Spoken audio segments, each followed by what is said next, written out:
we're trying a new thing with talking to people that we know that are in the business. We did it with Berto Colon. Hmm. Then I talked to a friend of mine, Viet Vo, who I worked with when I lived in New York in another job, not in acting or like that. I didn't have the pleasure like I did with Berto, but I worked with Viet in other capacities. Unfortunately, you couldn't make it. The time he was off and you were working. And so I had to do the interview without you, but you saw the interview. Yeah, What was your overall thought about it? I had a good time watching it. It just like it's fun for me to see others kind of recap things. So like it's kind of interesting when I like just like how you were with Berto, you guys kind of like just went away and it stopped being an interview at some points, being more just reconciliation, Reconnecting? reconnection. Yeah, like when you guys were talking about like the old school martial art films and comparing them to like Right. current stuff and stuff like that. Like that's interesting to me. Oh, it was fun. I mean, but what's cool about it was like, it almost feels like no time has passed. Yeah. We haven't seen each other like for a month, even though it's been several years. You know, he's done a lot of shows. He's done a lot of like appearances on movies and off Broadway performances. The latest one he's done, and unfortunately is no longer running, is called Sumo, and they had great reviews. And we talked about it during our interview. So I really had a good time. And it's a shame that I wasn't able to talk to him before. Granted, our reviews that we do and other interviews that we have, and for me, since I'm the only one editing, it takes some time. Plus, I have a 9 to 5 job. So you guys step it up to help us put out the content that we need to put out. And what's funny that since it was my first time conducting the Zoom, because usually you're the one that takes care of it, Hmm. I forgot certain things to do where it would just jump to someone speaking, the editing that the software does that has that feature Yeah. where like you and I were talking and then I edit the single shot, if that makes sense, or the hero shot. So it was a learning experience for me. So without further ado, guys, this is my interview with actor Viet Vo.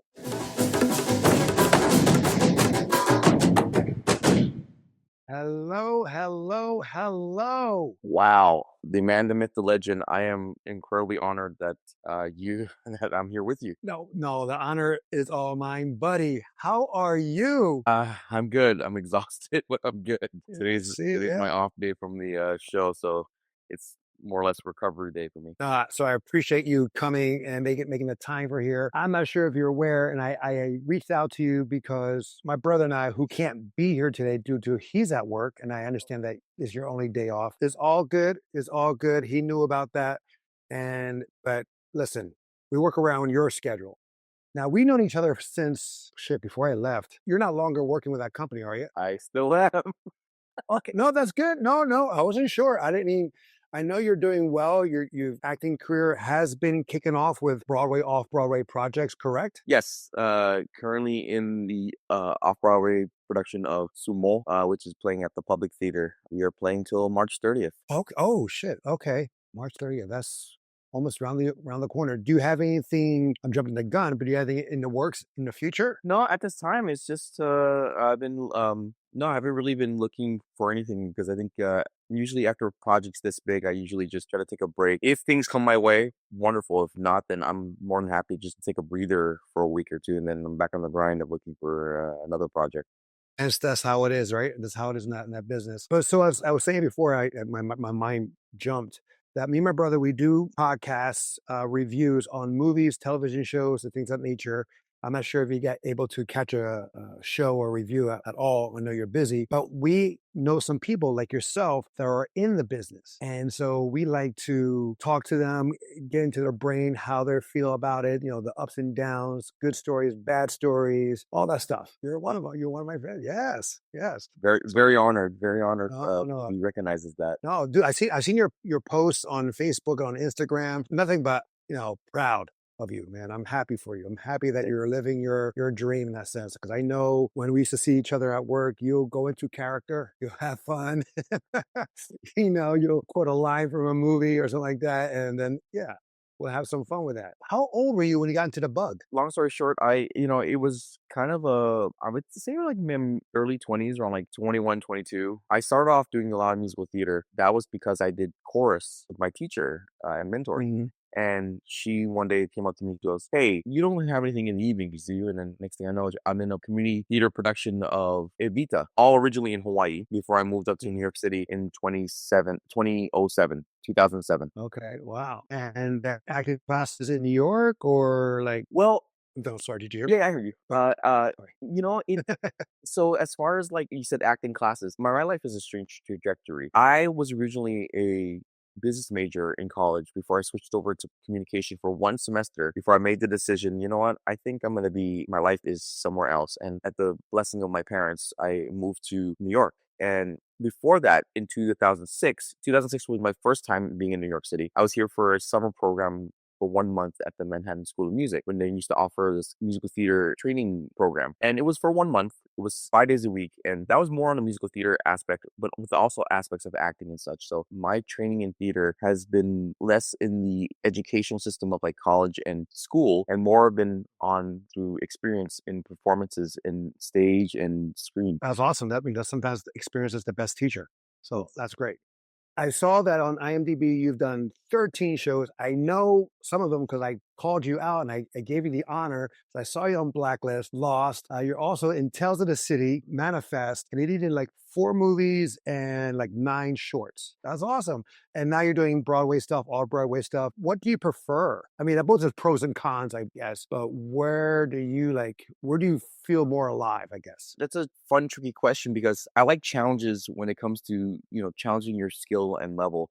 And because I feel like there's a stoic belief that there is no growth without struggle. And if I had to choose, I feel a lot more alive on stage because you're in the moment in front of folks. And when you're in that moment, the folks in the audience don't matter. It matters with what you're doing in the scene with your acting partner, or in this case, if you do a monologue, you're doing this as an internal expression and not really caring about what the audience is thinking. So I feel a lot more live on stage. Now, do you have, I'm just jumping the gun. I mean, I know you feel alive more on stage, but do you see yourself more long term on stage or film or have maybe a balance? Like, because right now you have like Denzel Washington and Jake Gyllenhaal doing Othello on Broadway, and they go back and forth, as you know, into television, not television as much, but more like film work. And then they go once in a while do Broadway. You see yourself hopefully in the future to do something like that, or do you prefer to be like doing stage at the moment? I would love to be more active in TV film, and any actor will tell you it's a finance thing, it does pay more. Yeah. But I think as I've gotten older over the course of the last couple of years, and this career does age you, I would like to be a consistent working actor that pays well, where I can just live my life and raise a family and such. That fame and glory, it looks great on paper. I'm just kind of the kind of person where I'd be greatly happy to be a consistent working actor, whether it be film, TV, or theater. Gotcha. How many shows do you do a week now? Oh, so for you and your fan base here. So standard contract of for especially for this is more the higher level of off Broadway contracts. But generally Yeah. theater is about 7 to 8 shows a week. In my case, it's 8 shows a week. So you do twice, what, twice, 2 days, 3 days? Every weekend for the last 4 weekends, I've had 5 show weekends, and what that means is it's Friday, Saturday, Saturday, Sunday, Sunday. Wow. Wow. So yeah, so again, thank you for showing us. Then you're definitely exhausted. So what does a Monday normally look like for Viet? What do you do? You just stay on the couch, you just like, Well, I wish. Well, you think I would have learned from my first mistake, which was the first weekend we had the 5 show weekend. I had a Monday off and I laid on the couch all day. And let me tell you something. At this age, you have to actually get up and move around. Otherwise, that body starts getting all like, you ever seen the episode of Futurama where the Wall Street guy gets bone-itis? So my body starts creaking up and I start looking like a zombie on my couch. And then the next day, I paid for it even more because I didn't move around. So right.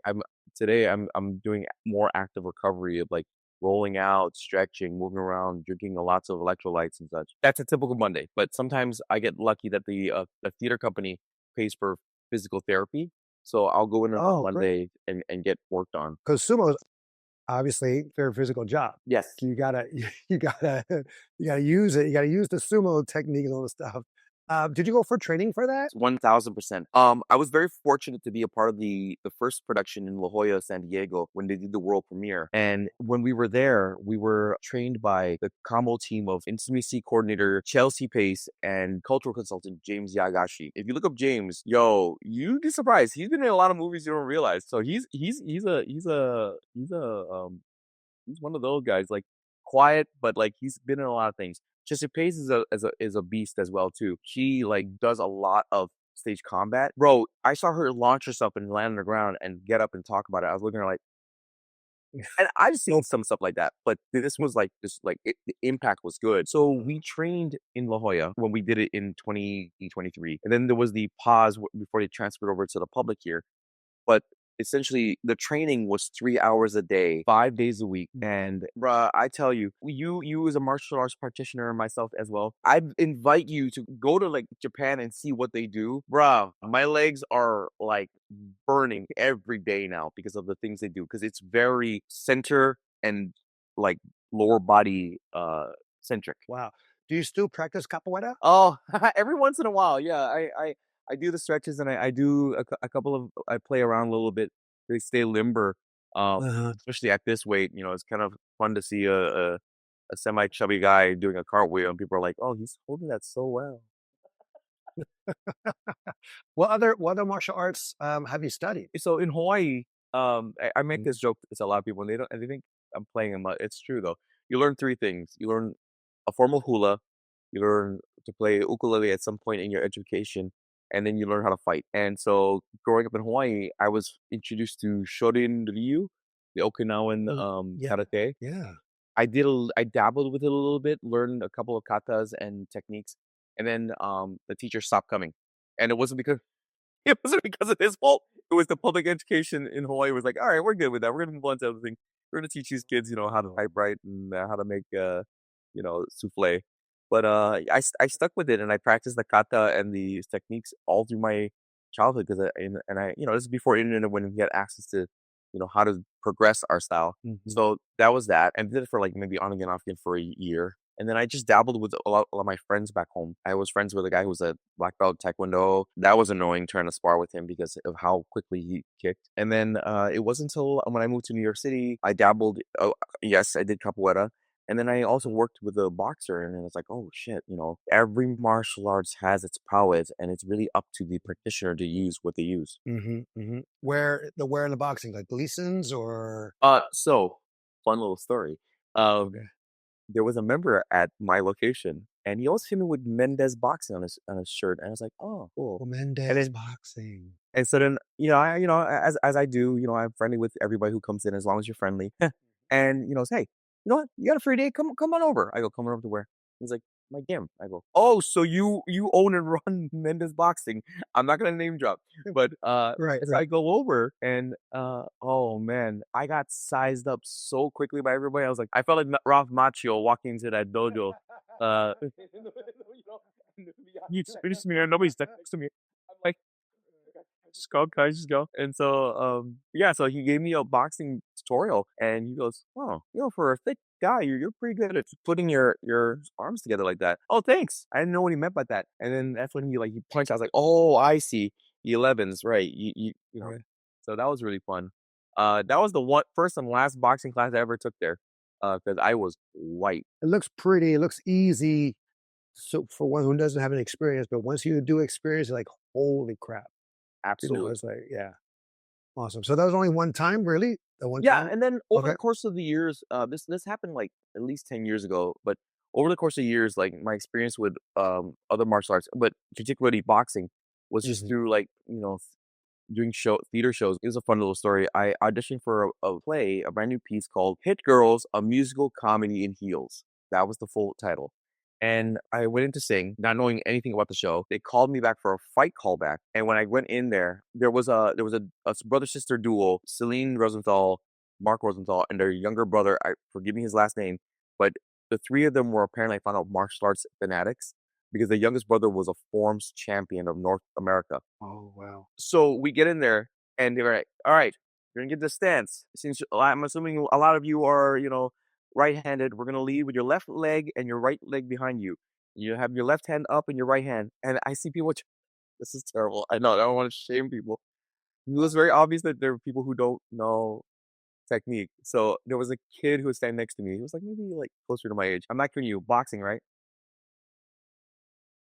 I Oh was like, oh, okay. So then when I got up, I had my hands here. the the the fight choreographer Mark Rosenthal goes, "Oh, this guy knows shit." So yeah. boxing has been kind of prevalent through a lot of like jobs that I do from time to time as an actor. I'm not an expert, but I do understand a jab, a cross, pivoting, Right. and movement. But like, yeah, I would never, I mean, I would definitely audition for a boxing movie, get my ass handed to me, but it'd be a learning Mhm. experience. I feel you in the sense like I still teach fitness, I still teach boxing, kickboxing when I'm not doing this. When I have new people in and I Mm. ask them, "Oh, have you any experience?" "Oh yeah, yeah, yeah, yeah. No, yeah. I've been doing all the time. Yeah, yeah, yeah, yeah." Okay, cool. What's show me your one? Huh? Show me your one. Huh? One, two? Huh? They don't know like numbers is very prevalent in boxing. Or show me your jab and they do it incorrectly. They use the wrong hand, right? Or their boxing stance. So I see their boxing stance. I mean, even not just in people who I work with, but like in movies. When I see a supposedly professional boxer, MMA fighter, what have you, and I see their stance, as soon as they're going to that stance, and I'm like, no, they haven't trained. They were just taught right before they said action, Mm. and that annoys the crap out of me. A case in point, the kid who does Iron Fist for the Marvel series. Oh my Oh, God! Don't even get me started. I know that show itself is like, ugh. I mean, you have the guy Charlie Cox, much better, but he's been doing it for a longer period in the sense of playing that character. I mean, I'm sorry, I don't want to shame people, but No, all out, all it is what it is. it is, You know, and the thing with and that's what and it's a very good point.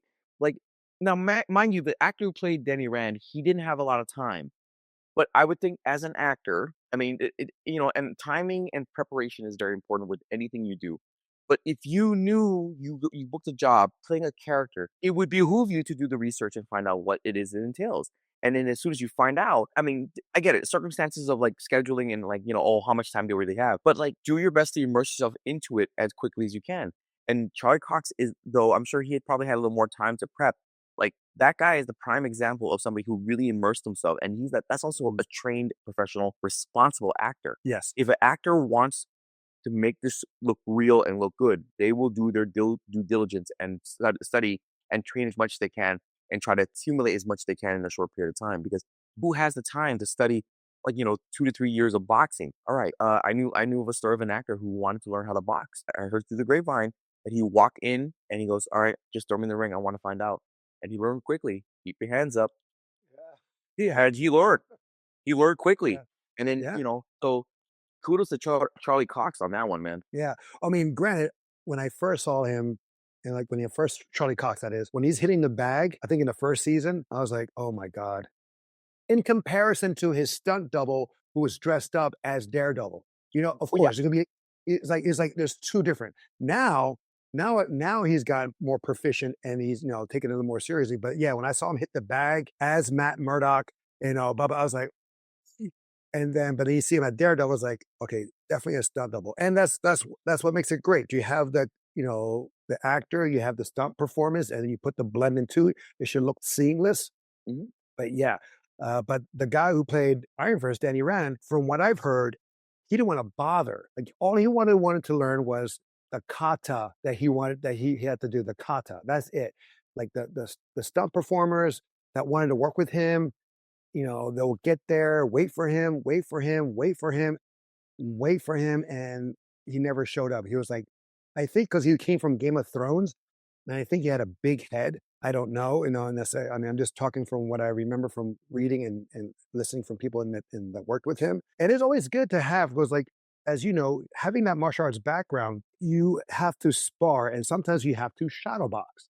And when you shadow box, you have to imagine the sparring partner, what he or she is throwing at you, and how to counter and stuff like that. I will believe acting. I do believe because I've done the classes like that. acting the same way because when you're sparring some or doing shadow boxing, excuse me, there's an imagination that has to be there.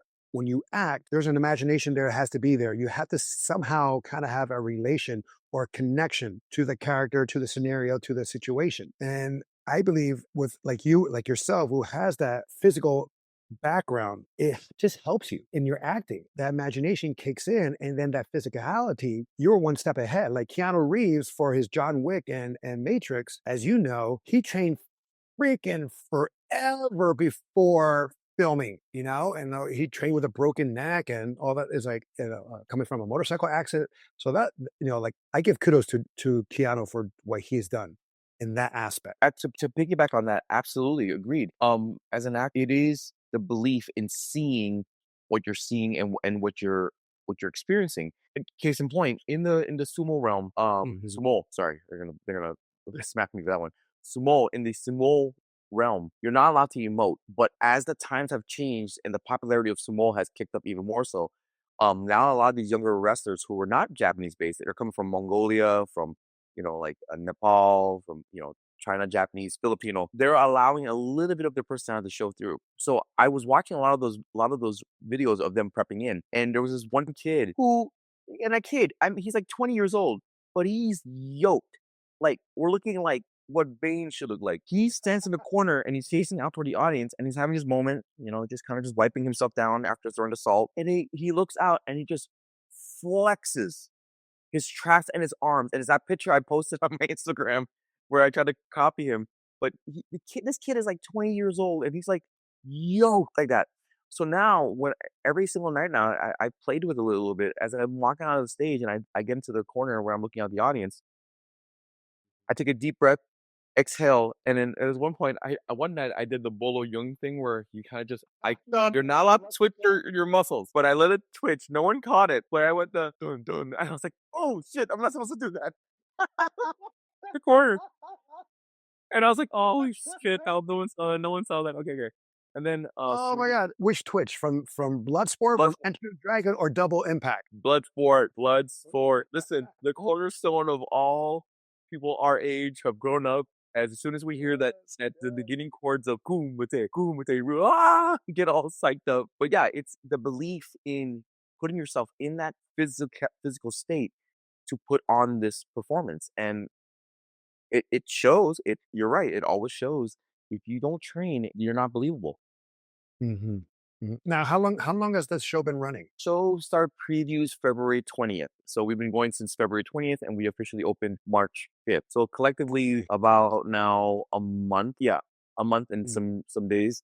And so we'll probably finish out the run at 5 weeks. It's right around the corner too. By the time of this interview is around the corner. Now, for me, I've done acting lessons, and I always thought it was for me very therapeutic, even better than actually going to therapy. Okay, that's how I felt it, and I want to go back to acting lessons, pretty much for that, because not just because of getting better in the craft, which is would be great, because I'm not really into that scene anymore, even though I do miss it. But I just appreciate the feeling I felt. I felt like sometimes I saw within me something new. I felt something like a weight got lifted. Sometimes I felt like crap. I was like, because it just hit me so hard. It's very draining, emotional draining. Since you're more of your background is not really scholastic in the sense of school, but more of experience, have you experienced that yourself in the sense of have a therapeutic moment from everything you've done in the sense of sumo or other projects you've done? And if you have, can you explain on that? Yes, actually, in fact, real quick, basically, way back about maybe 2016, 2017, there was a whole like Scarlett Johansson playing a Japanese robot, representing Oh, yeah. the industry. There was a campaign being raised by a lot of the younger actors who were saying, like, when was the first time you saw yourself? And my quick answer before I realized, oh no, the first time I saw myself was really Ernie Reyes in Sidekicks. But the first time I really saw myself on stage was in a play called Viet Gone, aptly my name, but Viet Mm. Gone. A playwright named Kui Wing. You can look him up. He's worked on Raya the Last Dragon. He's done a couple of Marvel things here and there. He wrote a romantic comedy about how his mom and dad met at the fall of Saigon, but in an Arkansas refugee camp. And I saw the show at MTC, and when I saw it, I cried, I laughed, but I cried more than anything because I said, this is exactly what my relationship is like with my dad. There's a scene in the show at the end where after all the hilarity ensues, it gets to this quiet moment and it shoots back to the present, and you see the actor playing the playwright, the son, and the actor playing the father. He's aged now, so now he's telling about his story about what it was like in Vietnam. And that show was something that I said I need to be in the show. Fast forward 2019. I saw the show in 2016. I do the show in Texas. And you talk about how acting is therapeutic. Yes, because I played the best friend to the main character. And when I pleaded with him to not, because his whole plan was to go back to Vietnam to rescue his wife and kids. Mind you, all the while he hooked up with another woman in the refugee camp. So there's a whole story to this. If you ever get to see a production of Vietnam, please go watch it. It's such a beautiful piece of theater. So as a best friend, I'm pleading with the best friend to not go back to Vietnam.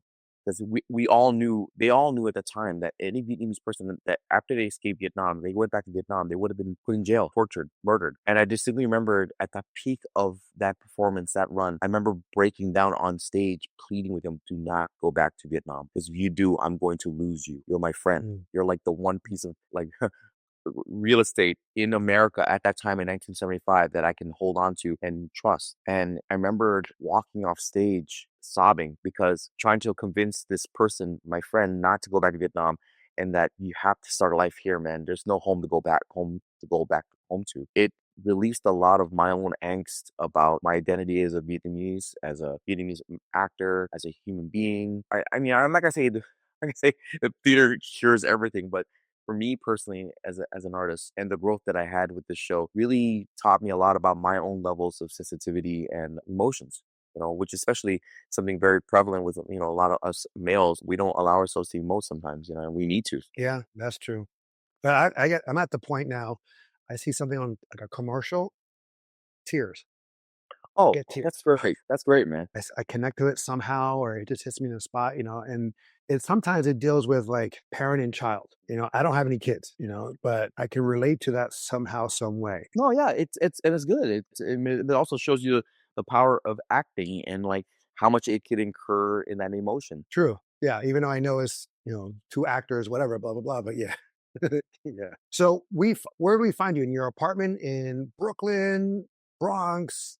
Where we at? Where we at? I moved in with my partner late last year in September, so now I live in Brooklyn. Nice. I lived in before I moved to Miami. I lived in Park Slope and then Lefferts Garden, just the opposite side of Nice. Park Slope. Yeah, just Prospect Park. Excuse me. So I love that. Every time I go back, I go to Prospect Park just to early in the morning just to see the dogs running around free. I used to do that with my dogs, and it was awesome.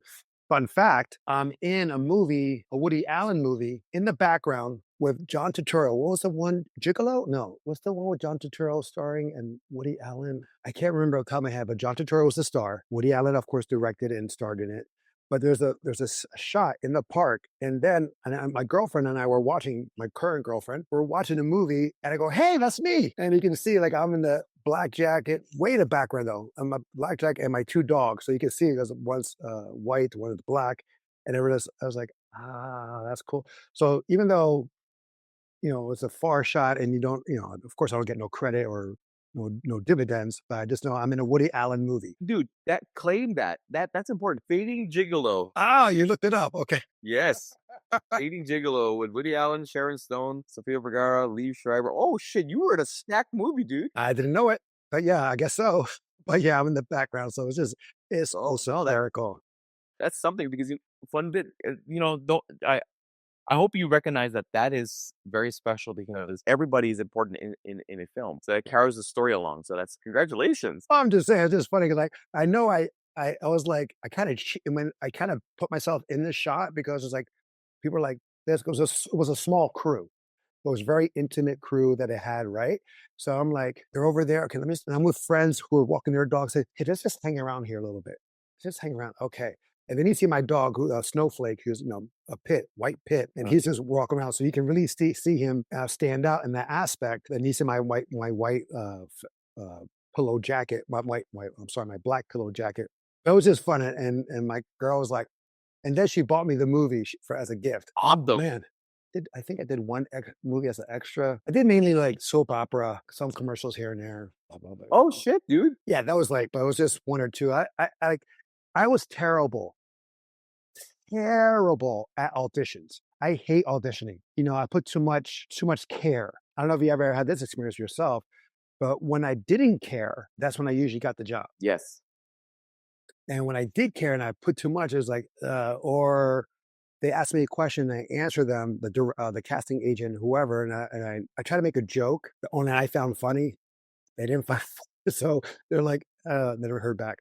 But no, yeah, it's just weird. Like I did one commercial that I could not do any of the callbacks. I could never ever do it again. And they're like, I can't make it. I had to do this. I had to do that. I said, I can't make. I'm out of town. I can't make it. I still got the job. I was like, how the fuck did I get the job just showing up one time?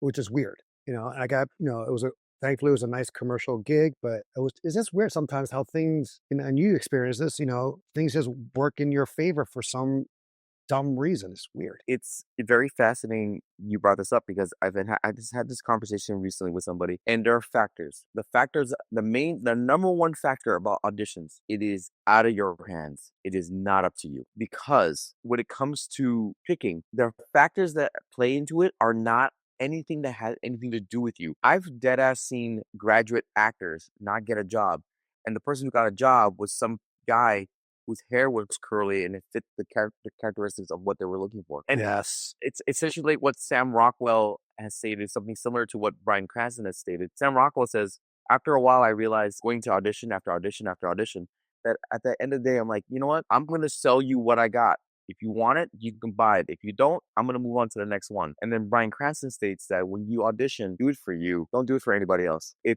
you don't fit what they're looking for, that's not your fault. That's not up to you. Mhm. But the notion you brought up about like how when you audition and you want it, you want it, that means you're not being clear-minded and you're not being yourself because then you're motivated by something that's gonna make you overthink things. So Mhm. that's why I remember one year as a test, 2017. I don't recommend it because I literally was burnt out. I submitted 100 auditions, but the goal was I had to be seen for it 50 times. And from the 50 jobs that I got seen for, I booked 9 jobs in 1 year. So that should tell you that it is a numbers game and half the battle really is just showing up. Now, do you still do auditions even though you're right now tied up with sumo? And Absolutely. Yeah. do you do, because I used to talk to Berto Colon. We've worked with together on mocap on some video games, and he's also in now like in Night Agent and Penguin. But he's saying that nowadays it's pretty much send in your audition, not necessarily in person. What do you experience? Are you experience in-person auditions or do you send in your tape? So I do get emails for self tapes, and recently they started bringing me back in for in-person auditions for like mainly theater, but a lot of TV film auditions now they always reach out to the agent and be like, hey, can your client send in a tape? And that's what we do. Yeah, I experienced that once with 30 Rock. 30 Rock. Yeah, I was supposed to be like either a janitor or electrician, and they said video yourself and then send it in. Of course, nothing happened, but I'm just saying that was like Jesus Christ. That was what 2011, 2012, something like that. Like, but yeah, that was like the first time I ever experienced that where it's like, really, you don't want me to go in? And they're like, no, no, no, just film yourself and send us what you got. It's like, okay. So I was like, like a selfie. I was had the phone right here. I was saying the line, whatever. It's weird. It's based on time now. It's like, so pre-pandemic, they had the time, but they didn't have the time. But they said, let's get people to come in because that was how it was traditionally done. But then the pandemic happened. It flipped everything upside down, and now casting directors just send a tape, so they can monitor it from their home, and they'll know, and then they'll probably be on a Zoom call, like ourselves, and the collective 5 people will be on a Zoom call watching these tapes. Like, yeah, Mhm. okay, cool, yeah, call them in, all right. Mhm. Nah, Mhm. no, I don't like what she did. So it's a lot more streamlined for the industry. Now for the artists, it's a little bit more stressful, but whatever. Yeah. It is that's the way it is. You of being of Asian descent and me of being Latino, and I have had my share. Have you had any experience of racism during any like auditioning process? Thankfully, no, not blatant to my face. I've had some bit of microaggression, which I timed it up to being ignorance on the part of that person not realizing what they just said, which is kind of terrible. But I can tell you my very, very, very first audition was in Hawaii for an HBO pilot they were filming in Hawaii about the Vietnam War. And I thought to myself at the time, being a young, scrappy kid, I was like, oh, I'm Vietnamese. Let me go in and take a look. So that process was really funny and memorable. I'll name drop. I don't care because it doesn't matter anymore. but the casting director was a Laura Fishburne, and she used to cast out a lot of shows in Hawaii for like at the time Lost and all that stuff. But she looked at me and she looked at the other people, and one on one, she said to me, "Yeah, so just letting you know that we're looking for a specific type of person." And I looked at her and go, "What do you mean?" And then she points to this kid who's this Japanese kid, very skinny, and she goes, "Well, we're looking for something along the lines of this." And I go, "Right, but you're looking for something authentic in the manner of Vietnamese." And she goes, "Yes, we understand that, but you understand what we're looking for." I go, "All right. Okay, you know what? I'm good. Thank you very much for your time." And she goes, "No, no, no, Mhm. kid, you don't understand." I go, "No, no, no, I understand perfectly. I'm not Vietnamese enough to play a Viet Cong." Is that essentially what you're saying? Because that sounds terrible. This is very inflammatory, but they're not gonna zoom in on each and every one of us to look at and make sure we're Vietnamese. Usually, was basically a call for extras and maybe featured extras. Am I correct? Okay, you're doing the casting, which is kind of strange because maybe it shouldn't have been you to cast it, but whatever. Mhm. Yeah, that was the first time I was considered not Vietnamese enough to play Vietnamese. Yeah, it kind of reminded me Hollywood Shuffle. Can Oh, you good. be black enough? Can you be more black? It's like I do more black. I can't be. I mean, I was like, I am what I am. So yeah, Yeah. because I experienced some racism during my years auditioning, and one pissed me the fuck off. And it was because it was almost like a cattle call because everyone was like almost in there, and we're all in the room, and it was clear that the director, because he was casting, and of course they had other people there too casting, and it was clear who he picked, Mm. who he had in mind.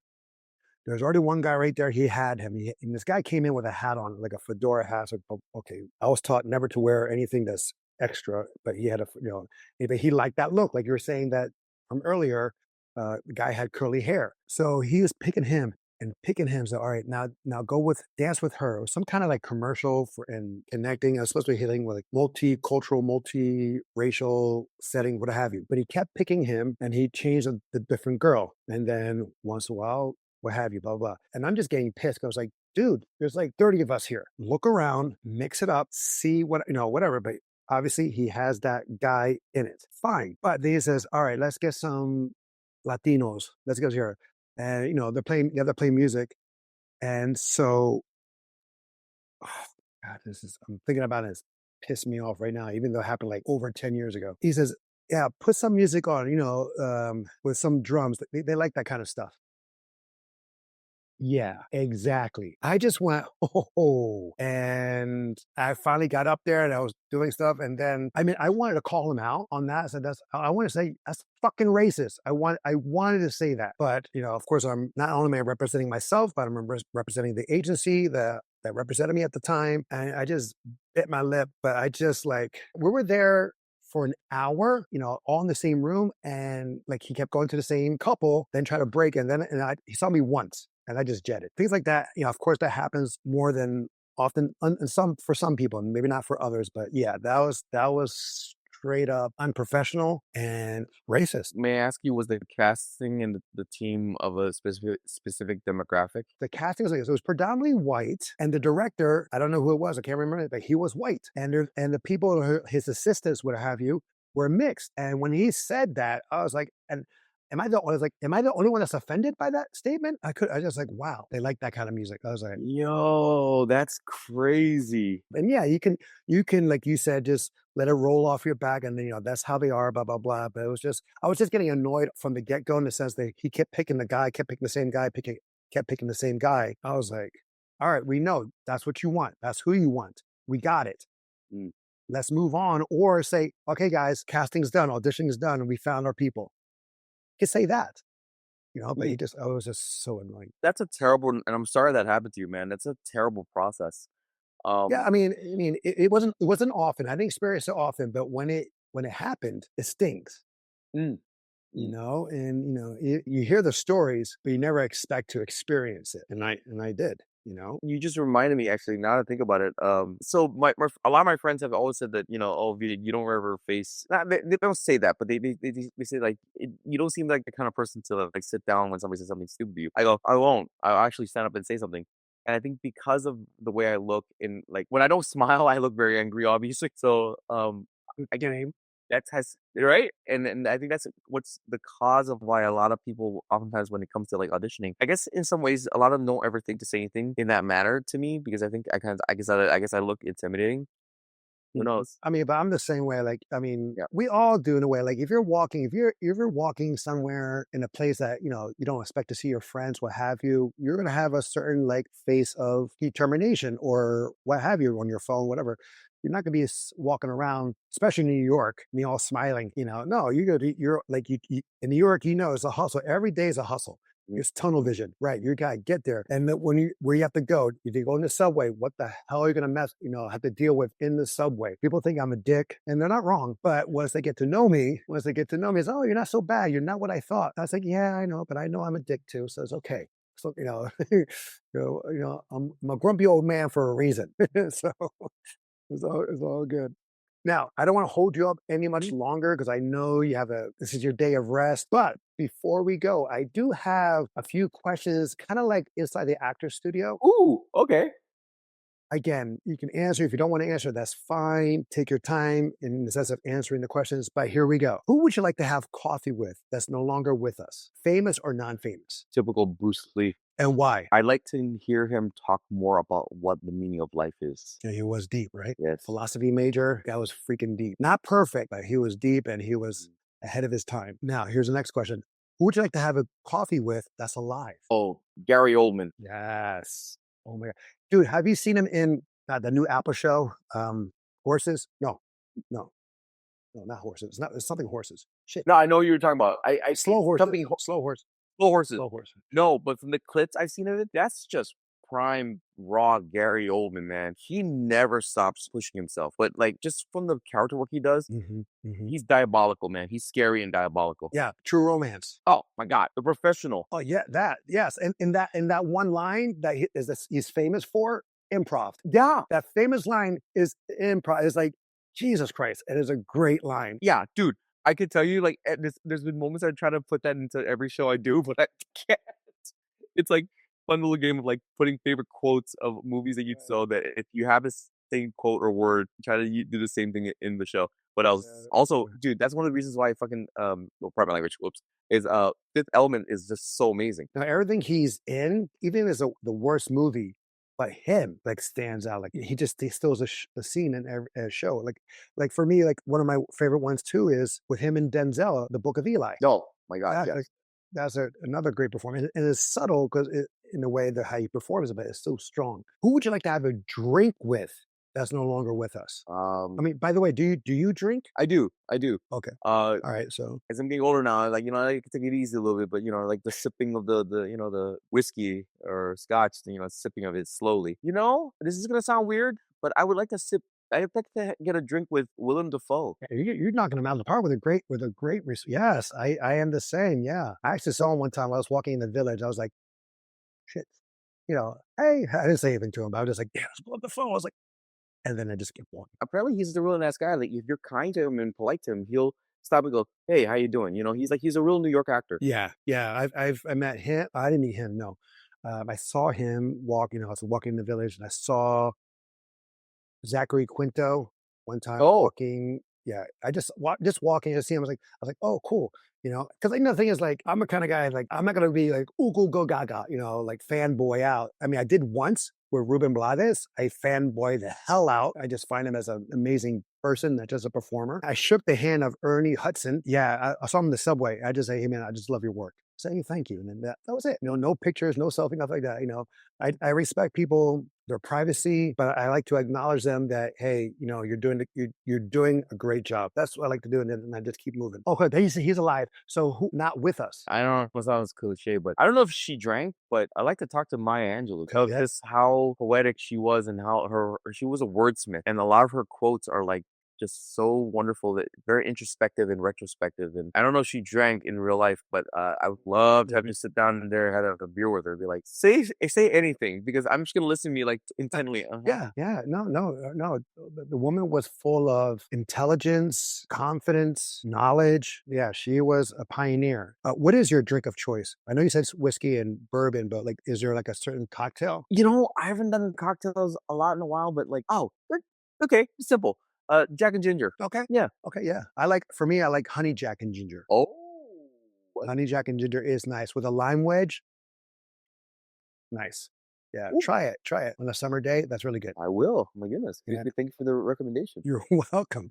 You're welcome. Favorite childhood movie growing up? Ah, if I can, two tied: Princess Bride and Goonies. Oh, bravo. Bravo. Yes. Yes.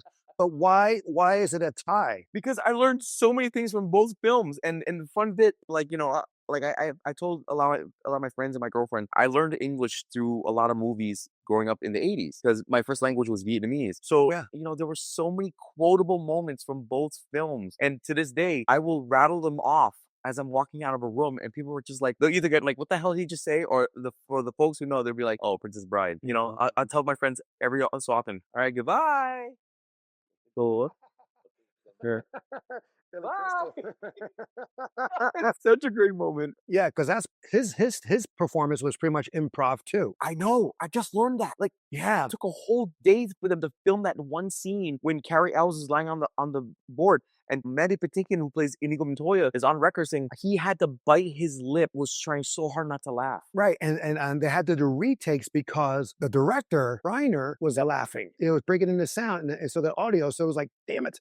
So yeah, so The Princess Bride is amazing. I just saw one actually as a take on Princess Bride. Pedro Pascal. Oh, You know what I'm talking about? It's Yes. Pedro Pascal, the guy from The Office. yes. And who was the other one?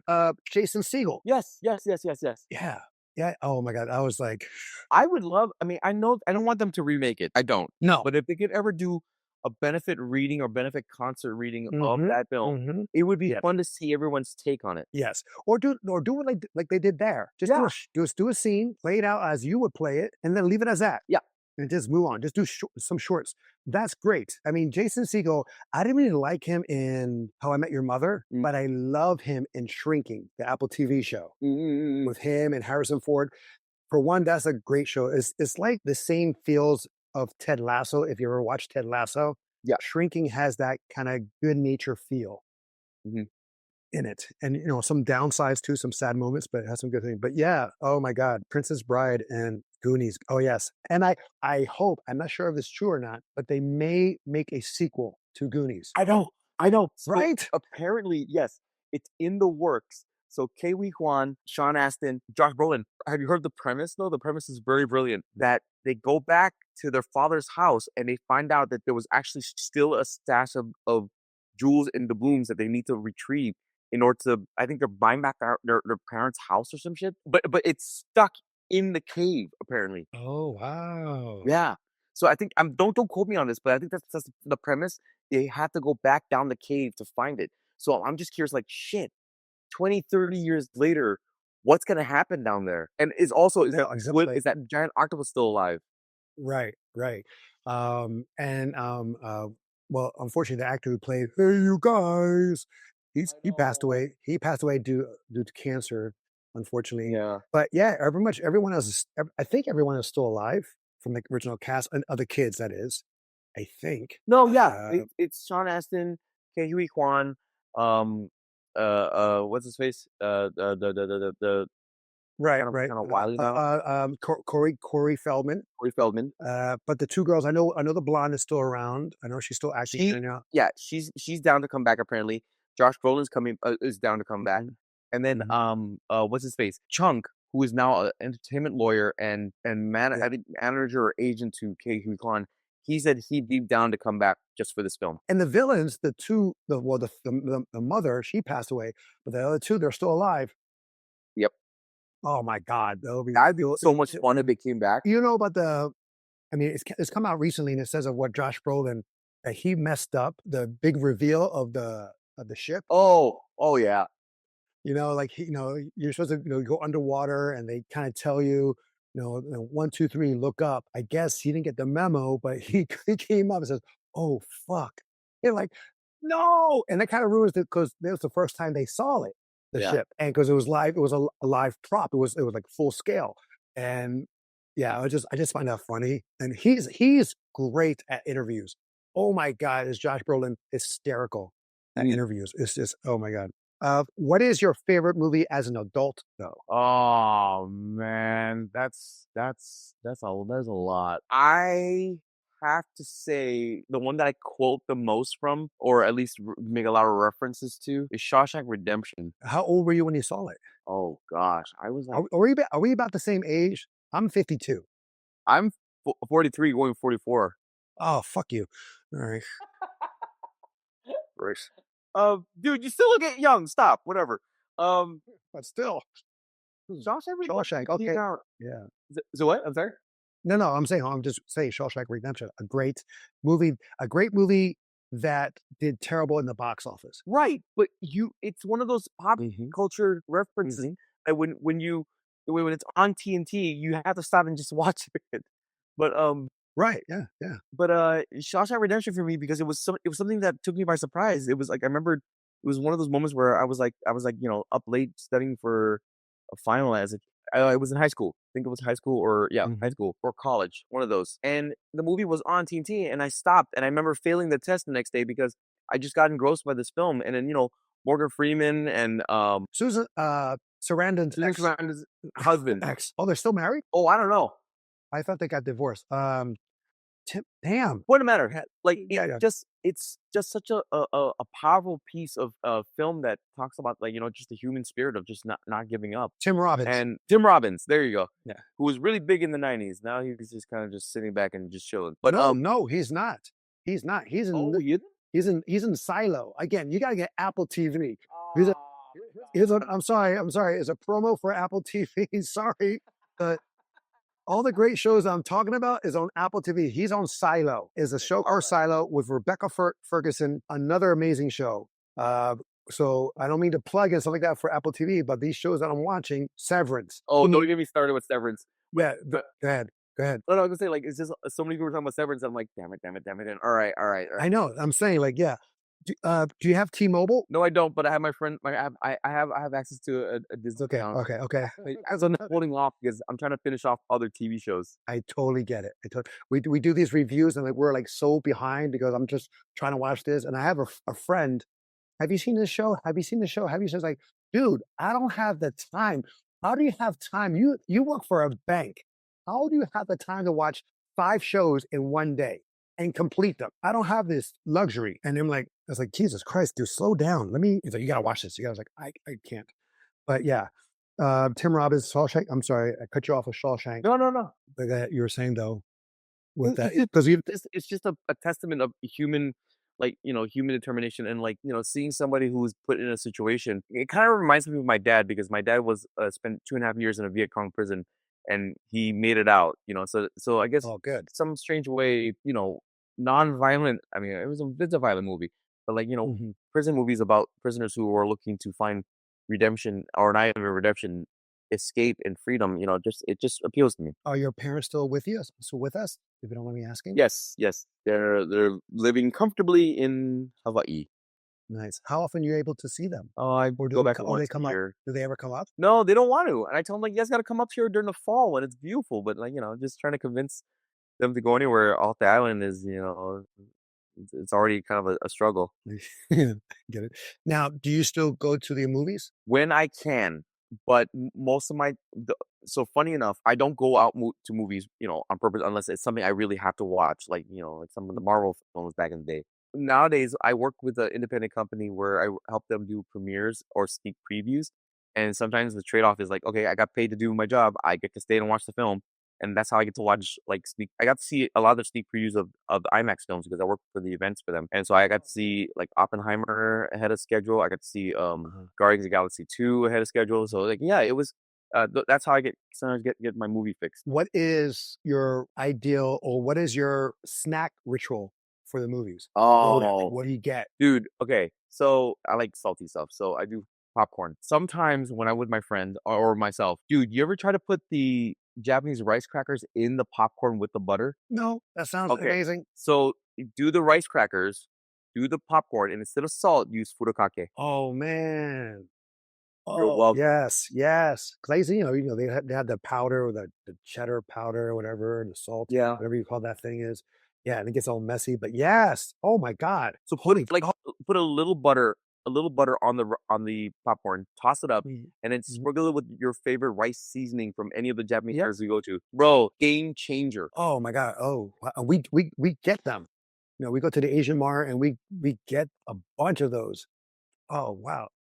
See now it's like now you gave me a nice little thing to use. Oh, I love that. What makes you smile? Those who know anger and war in a rhetorical sense understand that it's better to be happy. So that's why I Hold on, smile. hold up, hold up. So I'm sorry. So people who are angry but they change it into a smile. My own personal philosophy of like Okay. what makes me smile is that I know it's better to smile and be happy because I know the levels of my anger. I recognize it, and also I've been through things, not terrible things, but like things to put me to my wits end. So that's what makes me smile. Is that smiling helps me feel bright and makes me walk about the world with a positive outlook. Okay. So pretty much make a negative into a positive.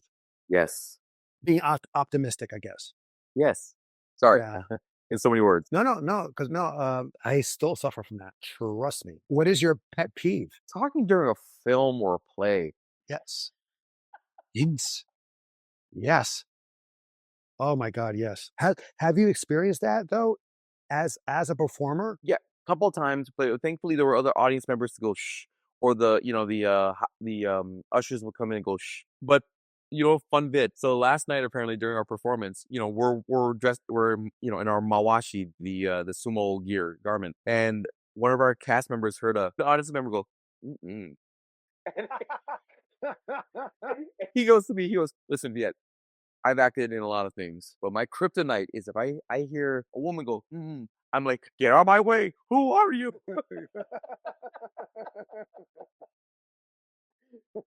But I mean, I would be flattered if I heard that. What is your guilty pleasure? This is gonna sound very stereotypical. My guilty pleasure is a specific type of fried rice called, I'm butchering it. It's hami chicken fried rice, but what it really is in English, you just go to one of those fine dining Chinese places, get the salted fish fried rice. So the fried rice is just the rice, big chunks of chicken, and like little diced up pieces of salted dried fish that give it that extra salt in the fried rice. Yeah. That's my Yeah. guilty pleasure. Oh wow. Jeez. Look it up, man. Salty fish fried rice, bro. It blow your mind. Where is there a specific location for this Yes. or I would just say like Peru's, like those little higher end Chinese restaurants is gonna be a little expensive, but just the ones that like serve the dim sum carts and all that stuff. Like look Mhm. up their resume, look up their menu and see if they have salted fish fried rice. that if this was your last day, what will be your last meal? This sounds terrible. An extravaganza Domino's pizza large. It's not the best pizza, but it's just something that calls from my childhood. Okay. That style, you know? It would be Yeah, no, that. yeah. And what will you wash it down with? Oh, a cold Coke. Nice. I'm loving these answers. What is the one thing people get wrong about you? Ooh. I know we kind of talked about it, like we thought, people they think we're dicks when they don't know us. But besides that, I I think that the thing that people get wrong about me is that I'm always so jovial. But in reality, like it's the fine balance of the anger, right? Like I sometimes I am an asshole too, but I do it in a very subtle manner. And so that's why a lot of theater people who know me, they're like, "Oh, he's too kind." But then when they see me at work, they're like, "Oh, who is this guy?" I'm the same way, in the sense like I said before, people think I'm a dick, but I can be funny. You get it. You So totally get it. You totally understand. yeah, no, yeah, we're just not the same 24/7. No, It's just there's an on and off. yes. And then here's the last one. If you were not acting, what other profession would you be doing? Wow. Now I definitely would give a shot to carpentry. What about it that you like about it? There's something so, I think, so archaic and just natural about just woodwork. And especially the Japanese style of woodworking. When they do woodworking and they build the houses, some houses are not built with nails. It's everything with friction and wedges. So I think there's a beauty and a liveliness in woodworking. Is there like a specific focus in a sense, like you just mentioned, homes? Would it be like chairs, tables? Yeah, I mean, once if I could ever build a house like ground up by myself, yeah, I would like to like make bowls and chairs and I used to joke with my friend back in high school when we had woodworking class. I go, you know how many bats we can make? Sell kali sticks, made from Yeah. pine and oak. Uh-huh. Uh-huh. Yeah. Oh, you asked for a guilty pleasure. That's a good one. A guilty pleasure is watching those hyperlapse videos of guys building wood cabins in the forests of like Siberia. Those are so soothing. You know what's weird that I found soothing, and apparently my brother does too, and my girlfriend's son too, is watch on YouTube a horse hooves shaving, like Oh, taking off the you too? yeah. Dude, and then Why is that? it's the idea of just the cleaning and like just carving off old, dead, unused pieces, and that's kind of like how we feel in our lives, man. I guess, but I mean, but for me, it's also like when the not just the horses, but the cows when they Mhm. have to when the hoof is infected and what they do to treat it, and it's just like it's a science in itself, but it is like relaxing and is not harming anyone in the sense like you're not watching someone get beat up or anything like that. You see a human helping another species, another animal, and Mm, yes, that's mm. also also about it too. But yeah, I find those weirdly relaxing, and it's so weird. And when the I'm sorry, No, no, I no. totally would. I know. I'll be doom scrolling at like 2 a.m. in the morning and be like, just sat there. I'm like this, just watching this video. Yeah, I'm the same way. All right, Viet, I don't want to take any much more of your time. I know this is your day off, and I greatly appreciate you spending the time with me. And unfortunately, my brother couldn't be here, but I know he will look when he looks over this. He's gonna be just as pleased. Do you have anything planned besides after when sumo is done? Do you have any trips, any projects in the making you would like to let us know about? At this point, nothing is on the horizon. But if anything does, I'll definitely shoot it over you to a message, let you know what's coming up. Let next. Okay, great. Now, also, I do go to New York often, or quite often, once a year, twice a year. I guess that's not often. Anyway, annually, I go up there. I hope I can reach out to you. Maybe we can grab a drink. Yes, sir. Grab a drink, and you could probably take me to that Chinese place Sure. and get the fish chips, chicken rice. I'm saying it wrong. What's it called again? Salted That fish fried rice. salted fish fried rice. And if you ever come to Miami, please hit me up. I love to hang out with you, man. Absolutely, Just sir. listen. I want you to have a great day. Enjoy, stretch out, roll out, move out, get those legs, more arms moving around. All right. And next time I'll see you later, man. Thank you, sir. Thank you so much. It was a pleasure to talk to you. Same here, same here. Way too long, way too long.